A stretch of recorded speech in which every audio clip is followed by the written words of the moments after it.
Uganda yonna waali alwanirire kukola ki kwagala munne kusonyiwa munne tewali akola kibi kisuukiridde kirema Katonda kola ki kusonyiwa buli kibi kireeta kusonyiwa ate olijja okuma okumusonyiwa kyakoma n'okwekuba ku mutima naye olijja okuma okumukyawa n'obutamwagala obanga amugambye nti mweyongeremu omuliro. Obubaka bwe tuba tuzzaayo bwa kusonyiwagana. Ebyobufuzi bibiro bizze, birimu amaziga, birimu okwenyoolanyola, birimu okukaaba, naye buli omu asonyiwe munne, buli omu aleeta emirembe eri munne, akalulu si kaakufiirawo.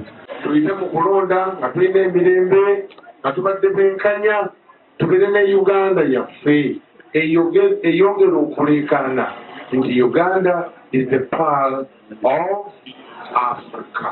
Era nga bwe tulaba nti essaawa eno tulina ba refugees okuva mu nsi ez'enjawulo tubaaniriza nga Baganda baffe.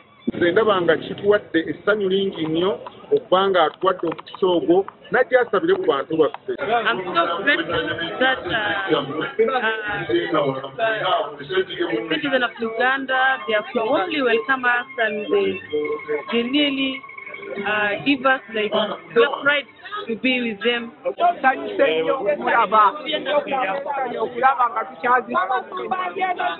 Kubanga muwadde n'omunyo gwange omwezi guno ogw'emirembe gwe tuyita